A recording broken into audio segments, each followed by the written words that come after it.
Hello dear students, स्वागत है आपका आपके अपने ही यूट्यूब चैनल में।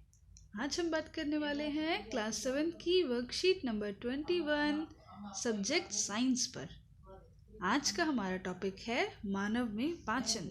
तो मानव में पाचन की हमने शुरुआत कर ली थी। लास्ट वर्कशीट में हमने जीभ के बारे में, अलग अलग तरह के दांतों के बारे में, स्वाद के बारे में पढ़ा था। आज हम पढ़ने वाले हैं मानव के पाचन तंत्र के बारे में, यानी मुंह से अंदर तक और पचे हुए खाने को बाहर करने तक क्या क्या प्रक्रिया कहाँ पर किस तरह से कार्य करती है, आज हम वो जानेंगे। ठीक है बेटा, चलिए शुरू करते हैं। सबसे पहले आप ये चित्र देख लीजिए, पूरा चित्र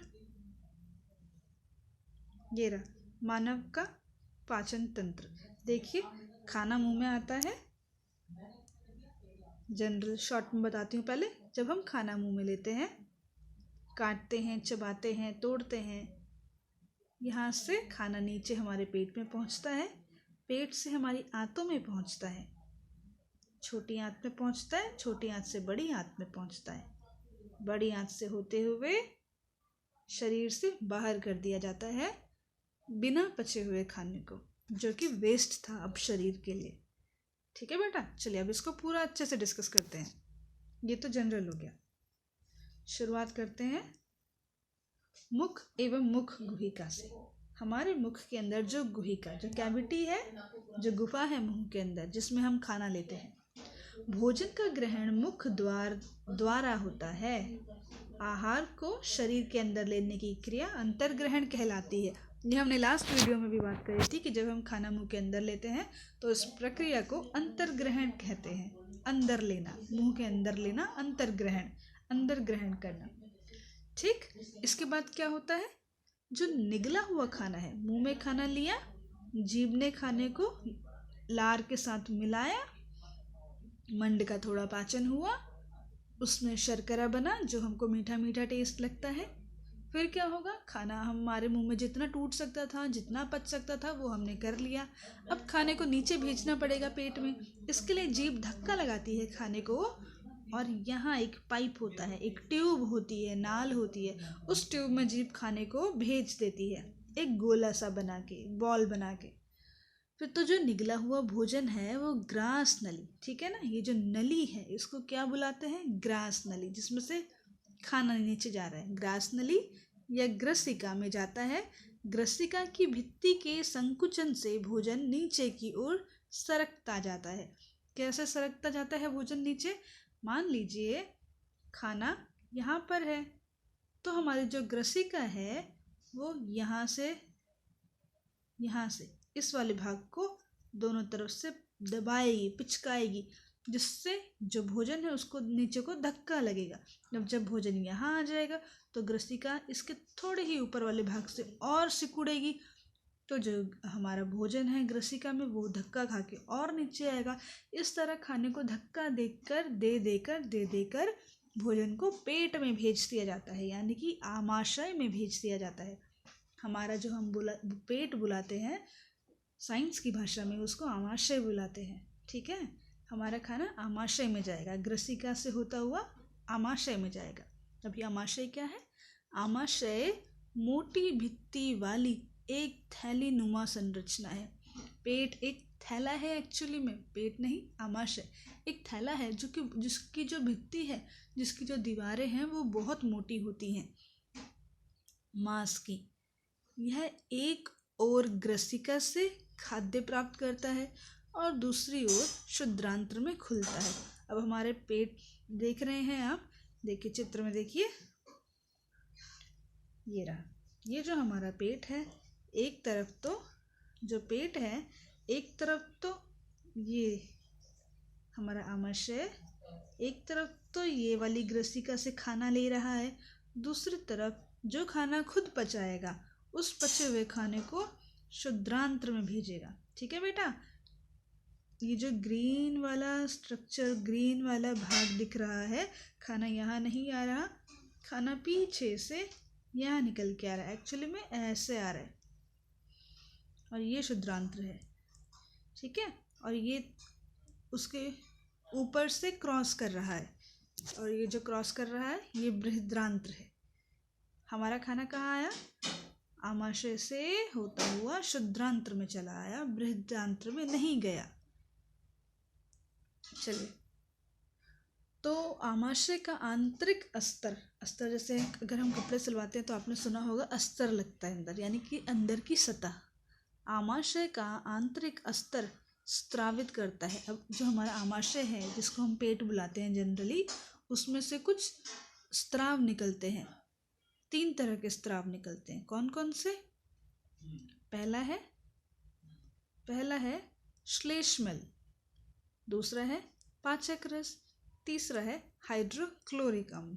ये तीनों ही स्त्राव बहुत ज़रूरी है हमारे खाने के पाचन के लिए। देखें, श्लेष्मल का क्या काम है? श्लेष्मल रस निकलता है यहाँ से स्त्राव, और वो हमारे आमाशय की अंदर वाला जो अस्तर है उसको ढक लेता है। कुछ इस तरह से जैसे हम वैसलीन लगाते हैं अपनी स्किन पर, है ना। जब हम अपनी स्किन पर वैसलीन लगाते हैं तो हमारे स्किन में अगर कोई चिड़चिड़ाहट हो रही है, जलन हो रही है, तो वो कम हो जाती है। तो इस तरह से क्या होने वाला है? देखिए, सबसे पहले हम हाइड्रोक्लोरिक एसिड की बात करते हैं। हाइड्रोक्लोरिक एसिड यानी कि हाइड्रोक्लोरिक अम्ल। ये अम्ल क्या होता है? एसिड, तेज़ाब, एक तरह से तेज़ाब। अब आप सोचिए, आपकी स्किन पर अगर तेज़ाब गिरेगा तो कितनी जलन होगी। हम नहीं झेल सकते, स्किन गल जाएगी, जल के टपकने लगेगी। और पेट के अंदर अम्ल बन रहा है तो पेट की क्या हालत होगी? लेकिन पेट की हालत ख़राब नहीं होती, आमाशय की हालत ख़राब नहीं होती। आमाशय उसको आसानी से झेल जाता है। क्यों झेल जाता है? क्योंकि जो श्लेष्मल है उसका स्त्रावण हो रहा है और वो वैसलीन की तरह पेट के अंदर वाले अस्तर को प्रोटेक्ट कर रहा है, उसे प्रोटेक्शन दे रहा है। अब हो जाए, जितना एसिड रिलीज हो रहा है, जितना अम्ल बनेगा, वो जो हमारा आमाशय है उसकी अंदर वाली भित्ति को, यानी कि पेट के अंदर की स्किन को नहीं छू पाएगा। जब अम्ल पेट की स्किन को छुएगा ही नहीं तो पेट की स्किन को तो कोई नुकसान नहीं होगा। तो पेट की स्किन को कौन बचा रहा है? श्लेष्मल बचा रहा है। ठीक है बच्चे, ये काम है श्लेष्मल का। तो आमाशय के आंतरिक अस्तर को सुरक्षा प्रदान करता है श्लेष्मल। और हाइड्रोक्लोरिक अम्ल ये क्यों स्त्रावित हुआ पेट में, इसकी क्या ज़रूरत पड़ गई? तो ये हम जो खाना खाते हैं उसमें अनेक तरह के जीवाणु भी चले जाते हैं। हम कितनी ही सफाई कर लें उसके बावजूद भी कुछ ना कुछ जीवाणु या वायरस हमारे खाने में अंदर चला जाता है। तो जो अम्ल होता है यह उन सभी चीज़ों को मार देता है और हमें इन्फेक्शन से बचाता है। अम्ल अनेक ऐसे जीवाणुओं को नष्ट करता है जो भोजन के साथ वहाँ तक पहुँच जाते हैं। साथ ही यह माध्यम को अम्लीय बनाता है जिससे पाचक रसों का कार्य क्रिया करने में सहायता मिलती है। अब देखो, हमारा जो भोजन मुंह से ग्रसिका से होते हुए पेट में आया, पेट में यहाँ पर हमारे भोजन में जो प्रोटीन है उसका पाचन होगा। लेकिन प्रोटीन का पाचन तभी होगा जब पेट के अंदर का वातावरण अम्लीय हो जाए, खट्टा खट्टा हो जाए। आपने फील किया होगा कई बार वॉमिटिंग आती है, उल्टियाँ आती हैं, तो वो खट्टी खट्टी होती हैं। वो खट्टी इसलिए होती हैं क्योंकि पेट में अम्ल बना था और खाना अम्ल के साथ मिल गया था। तो वो जब अम्ल के साथ मिला हुआ खाना वापस आता है, मुंह से बाहर आता है उल्टी के रूप में, तो इसलिए वो खट्टा लगता है। ठीक है बेटा। तो अगर पेट में अम्लीय वातावरण नहीं बनेगा तो जो प्रोटीन है उसका पाचन नहीं हो पाएगा। तो लेकिन प्रोटीन का पाचन तो करना है ना, खाने को तो पचाना है, इसीलिए अम्ल का बनना ज़रूरी था। अब क्योंकि अम्ल बनेगा तो पेट को नुकसान हो सकता है, इसलिए श्लेष्मल का बनना भी ज़रूरी है। ठीक है बेटा। तो 2 तो ये हो गए, हाइड्रोक्लोरिक अम्ल और श्लेष्मल। हमको समझ आ गया कि इनकी क्या आवश्यकता है। तीसरा रस है पाचक रस, जो पचाने का काम करेगा। तो प्रोटीन को सरल पदार्थों में विघटित कर देगा। पाचक रस प्रोटीन को तोड़ेगा। सरल पदार्थों से मतलब है बहुत बारीक, छोटा छोटा छोटा छोटा तोड़ देगा। ठीक, चलिए आगे बात करते हैं हम यकृत के बारे में। यकृत क्या है? आपने सुना होगा लिवर। लिवर होता है हमारे शरीर में, उसको यकृत बुलाते हैं। यहाँ इस चित्र में देखें तो ये रहा लिवर, ये है लिवर, यकृत। यकृत शरीर की सबसे बड़ी ग्रंथि होती है। ग्रंथि क्या होती है हमने बात करी थी। ग्रंथि एक ऐसा अंग है या भाग है जिसमें से स्त्राव होता है, जिसमें से बनकर कुछ चीज़ बाहर निकलती है। क्या बन रहा है यहाँ? यह पित्तरस स्त्रावित करता है। यहाँ पित्तरस बनता है जो एक थैली में संग्रहित रहता है। इसे पित्ताशय कहते हैं। ये दिख रहा है आपको ब्लू कलर का, ये है पित्ताशय। ये पित्त को इकट्ठा करके रखेगा अपने पास। यहाँ है बेटा, ये है पित्ताशय। मैंने कलर कर दिया, दिख नहीं रहा था। ये रहा, ये हमारा पित्ताशय है। एक मिनट, ये ग्रीन कलर का पित्ताशय है। तो ये लिवर बनाता है, जो यकृत है वो पित्तरस बनाता है। अब पित्तरस लिवर बनाता रहता है, लेकिन हर वक्त तो हमारा खाना, हमारे पेट में खाना नहीं होता 24 घंटे। तो ऐसा भी नहीं है कि हमें 24 घंटे खाने को पचाना है। तो उस पित्तरस का क्या करा जाए? तो पित्तरस को संभाल के हम रख देते हैं पित्ताशय में। जैसे खाना अगर ज़्यादा है या घर में कोई है नहीं अभी जिसको खाना देना है, तो हम खाने को फ्रिज में संभाल देते हैं कि जब वो आएंगे तो उनको परोस दिया जाएगा। तो उसी तरह जब हमारा यकृत पित्तरस बनाता है तो वो पित्ताशय में संभाल लेता है अगर खाना है नहीं पचाने के लिए। और जब खाना आएगा पचने के लिए तो उस पर पित्तरस छोड़ दिया जाएगा। पित्तरस वसा के पाचन में महत्वपूर्ण भूमिका निभाता है। तो हमने क्या देखा? मुंह में मंड का पाचन हुआ, पेट में प्रोटीन का पाचन हुआ, और यकृत से जो पित्तरस आ रहा है वह वसा यानी कि फैट का पाचन करेगा। जो हम तेल खाते हैं ना, घी, तेल, ये सब फैट, ये हमारे शरीर में फैट बनाता है, तो उसका पाचन करेगा। आगे है हमारा अग्नाशय। अब ये अग्नाशय क्या है? यहाँ पे देखिए लाइट ग्रीन कलर का इस तरह से कुछ बना हुआ है, पूरा नहीं दिख रहा। ये है अग्नाशय। अग्नाशय भी एक ग्रंथि है, काफ़ी बड़ी ग्रंथि है हमारे शरीर में। तो अग्नाशय एक बड़ी ग्रंथि है जो आमाशय के ठीक नीचे स्थित होती है। देखिए जो आमाशय उसके ठीक नीचे बैठा हुआ है। अग्नाशिक रस कार्बोहाइड्रेट एवं प्रोटीन पर क्रिया करता है। अब जो अग्नाशय है वो अग्नाशिक रस तैयार करता है, और ये जो अग्नाशिक रस है ये प्रोटीन को, कार्बोहाइड्रेट को, सबको पचाने का कार्य करता है और इनको सरल रूप में परिवर्तित कर देता है।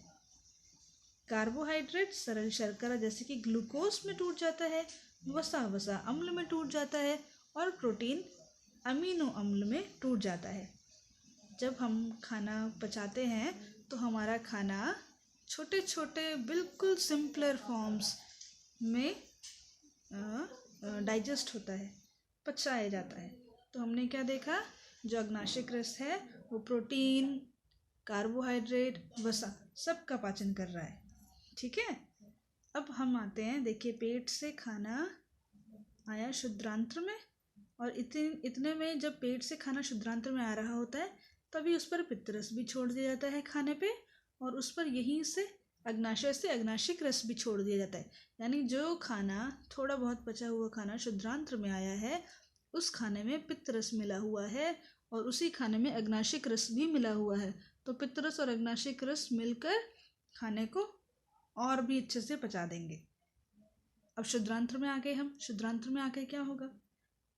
यह जो शुद्रांत है वह अत्यधिक कुंडलित होती है। कुंडलित मतलब कॉइल्ड, बहुत ज़्यादा इस तरह से घुमावदार, घूमी हुई होती है। लगभग 7.5 मीटर लंबी होती है अडल्ट में।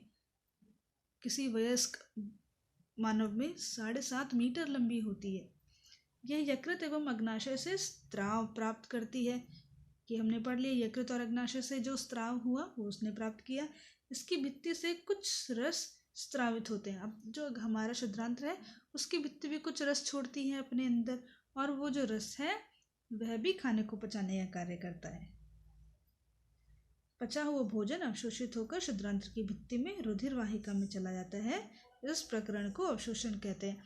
अब जो खाना शुद्रांत्र में पचाया गया वो फाइनली पूरी तरह से पचा लिया जाता है, और जो भोजन पच गया है वो इतना छोटा हो जाता है, इतने छोटे कणों में टूट जाता है कि शुद्रांत्र में जो ब्लड वेसल्स होती हैं, रुधिर वाहिका होती हैं, वो उस पचे हुए खाने को अपने अंदर ले लेती है, और जो ब्लड हमारे पूरे शरीर में जब घूमता है तो वो अलग अलग भागों में जाके, अलग अलग अंगों तक जाकर उस खाने को पहुंचाता है, जिससे हमारा शरीर एनर्जी लेके अलग अलग कार्य कर पाता है। अब शुद्रांत्र से खाना कहाँ पहुँचेगा? पचा हुआ खाना खाना पहुँचेगा बृहदांत्र में। ठीक है, खाना पहुँचेगा बृहदांत्र में। ये शुद्रांत्र, यहाँ से खाना गया बृहदांत्र में। बृहदांत्र में जब खाना जाएगा तो अब बृहदांत्र के बारे में जानते हैं। यह शुद्रांत्र की अपेक्षा चौड़ी होती है, यानी कि मोटी होती है। शुद्रांत्र की अपेक्षा चौड़ी होती है, लगभग 1.5 मीटर लंबी होती है। 1.5 मीटर लंबी। ठीक है, शुद्रांत्र जितनी लंबी नहीं है। और एक बात, शुद्रांत्र को छोटी आंत और बृहदांत्र को बड़ी आंत भी बुलाते हैं। जबकि हम देख रहे हैं लंबाई में तो बड़ी शुद्रांत्र है और छोटी बृहदांत्र है, लेकिन हम इनको छोटा बड़ा इनके साइज चौड़ाई के आधार पर बोलते हैं। जो शुद्रांत्र है वो चौड़ी कम होती है और जो बृहदांत्र है वो चौड़ी ज़्यादा होती है। तो जो चौड़ी ज़्यादा है वो बड़ी आंत हो गई, जो चौड़ी कम है वो छोटी आंत हो गई। कार्य क्या है बृहदांत्र के? जल एवं कुछ लवणों का अवशोषण करना। अब पचा हुआ खाना, शरीर ने काफ़ी खाना तो सोख लिया, अवशोषित कर लिया शुद्रांत्र से, और फिर कुछ खाना ऐसा बच जाता है जिसका अवशोषण नहीं हो, जिसको नहीं लिया शरीर ने, शुद्रांत्र में ही रह गया। तो शुद्रांत्र ऐसे खाने को आगे भेज देता है बृहदांत्र में। फिर बृहदांत्र क्या करता है? उस बचे हुए खाने में से कुछ लवण सोख लेता है और कुछ जल भी सोख लेता है। बचा हुआ अपचित पदार्थ मलाशय में चला जाता है तथा अर्ध ठोस मल के रूप में रहता है। अब खाना यहाँ से होते हुए, बृहदांत्र में से होते हुए मलाशय में आता है, जहाँ मल बन के वो कुछ समय के लिए इकट्ठा हो जाता है। मल बन के कुछ समय के लिए इकट्ठा होता है। समय समय पर गुदा द्वारा यह मल बाहर निकाल दिया जाता है। इसे निष्कासन कहते हैं। जब शरीर को लगता है कि जो मल है उसको शरीर से बाहर कर देना चाहिए, तो जो गूदा है, गूदे के रास्ते मल को शरीर से बाहर कर दिया जाता है। इस तरह से मानव शरीर में पाचन पूरा होता है। मैं आशा करती हूँ आपको आज की वीडियो अच्छी भी लगी होगी और पसंद भी आई होगी, समझ भी आया होगा। तो अगर आपको समझ आया है तो बहुत अच्छी बात है। अगर कोई भी डाउट है तो आप मुझसे ग्रुप में या यहीं पर कमेंट सेक्शन में पूछ सकते हैं। ठीक है बच्चे, तो आप इस वर्कशीट को रिवाइज करिए, समझिए। कोई सवाल है तो आप मुझसे पूछिए। अपना ध्यान रखिए। हम लोग मिलेंगे नेक्स्ट वीडियो में। तब तक के लिए गुड बाय।